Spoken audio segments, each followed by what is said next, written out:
Hey guys, let's get more news about Steelers, but first, don't forget to subscribe and leave your like. Steelers sign former Titans running back to bolster depth.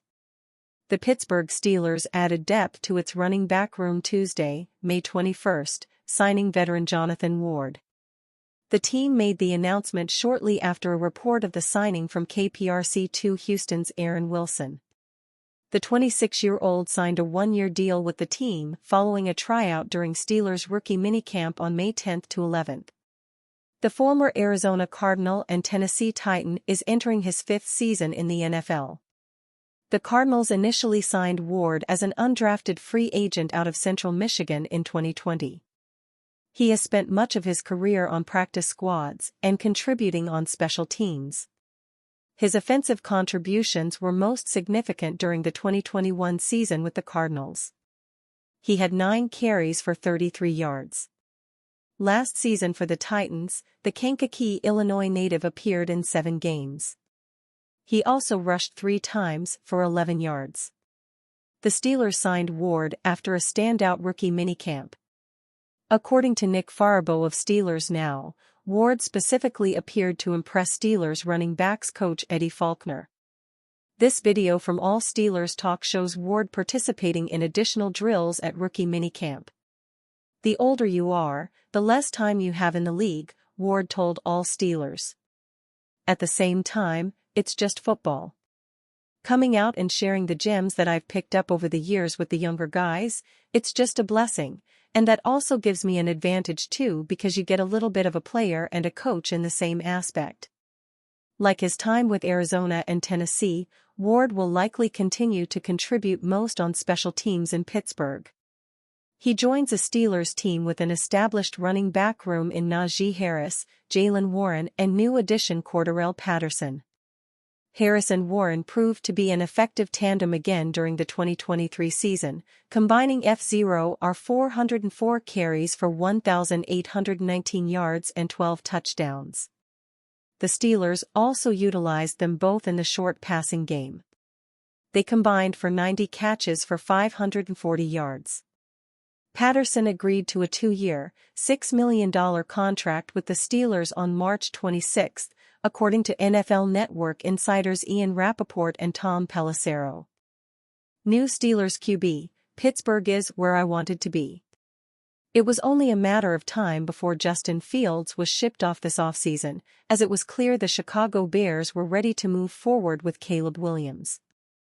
Back in March, Fields was on vacation in Italy when he got the call that he was being traded to the Pittsburgh Steelers. The Steelers, of course, have also undergone a facelift on offense, having traded Kenny Pickett to Philadelphia and letting Mason Rudolph walk in free agency, replacing them with Fields, via trade, and signing Russell Wilson after the Broncos cut him. Fields finally gave his recollection and thoughts on the trade on Tuesday. Per ESPN's Brooke Pryor, Fields said there was a sense of relief upon hearing the news that he'd been traded. "We were in the same situation last year with having the number 1 pick, and it was just a little bit different this year.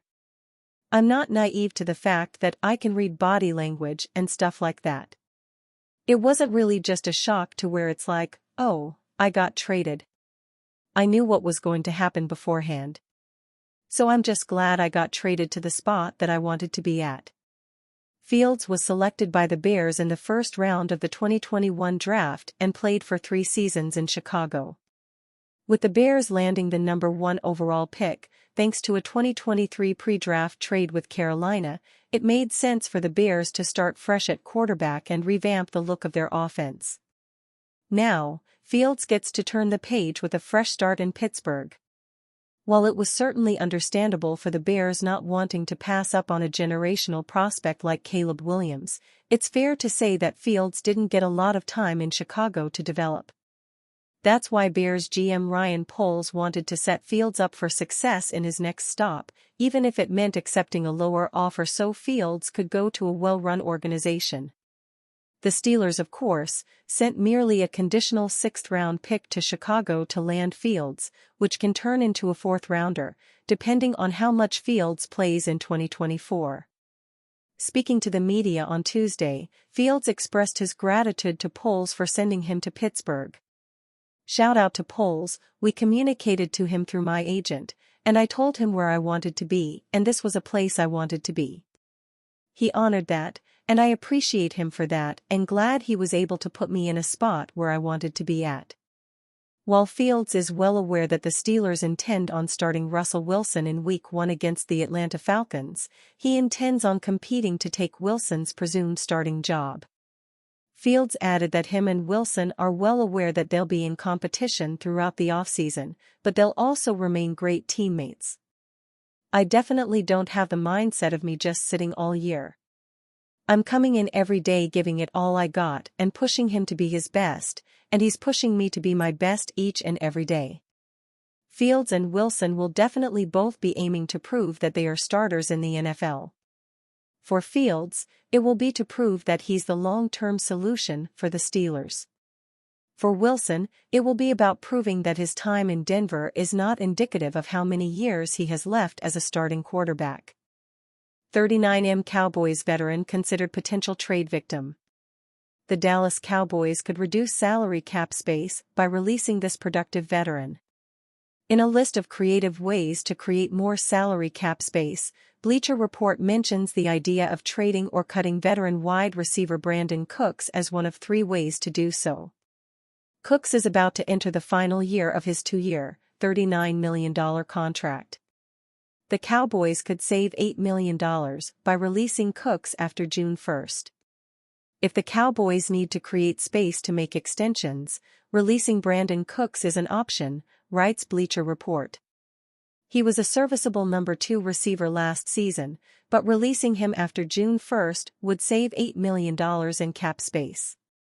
If the Cowboys had decent depth at wide receiver, the idea of unloading Cooks actually wouldn't be bad. However, Dallas also released former starting receiver Michael Gallup during the offseason, meaning they only have 2 established veteran receivers on the roster in Cooks and CeeDee Lamb. Bleacher Report mentions how the Cowboys' receiving options after Cooks and Lamb aren't exactly impressive with Cavonte Turpin, Ryan Flournoy and Jalen Brooks. Turpin served primarily as a return specialist, Brooks caught just 6 balls during his rookie season and Flournoy is a rookie. However, there are veteran free agent receiving options, including former Pro Bowlers like Michael Thomas and Hunter Renfrow. The internal options to replace Cooks, which include Cavonte Turpin, Jalen Brooks and rookie Ryan Flournoy, are not good. However, receivers like Hunter Renfrow, Michael Thomas, Randall Cobb and Richie James are available. The main reason behind the Cowboys potentially creating cap space is quarterback Dak Prescott's new contract. Prescott is about to enter the final year of his contract and will likely command a new contract worth $50 million per year. For perspective, the Detroit Lions just signed franchise quarterback Jared Goff to a 4-year contract worth $212 million, $53 million per year. According to Spotrac, Prescott's market value is $50.9 million per year over 4 seasons, for a total of $203.5 million. While the Cowboys remain adamant that they want to reach a new deal to secure Prescott in Dallas, the longer they wait, the more they will likely have to pay. It's clear that Dallas has been frugal when it comes to free agency spending, with its only notable signings being linebacker Eric Kendricks and cheaper veteran options like running backs Ezekiel Elliott and Royce Freeman. The Prescott deal is obviously the biggest priority for the Cowboys entering training camp. However, Dallas is also expected to soon sign stars like Lamb and linebacker Micah Parsons to new contracts. While it's true that the Cowboys need to start worrying about re-signing their 3 biggest stars to new contracts, there are always ways to manipulate the salary cap without releasing a key veteran to create more space. Furthermore, the idea of releasing Cooks, who is coming off a productive season with 54 receptions for 657 yards and 8 touchdowns, when the Cowboys already lack reliable options in the receiving game is simply silly. Expect the Cowboys to keep Cooks around for the 2024 season, considering their lack of depth at the wide receiver position. Steelers is interested in hiring Brandin Cooks. And you fan? What do you think of the situation of Brandin Cooks? Leave your opinion in the comments.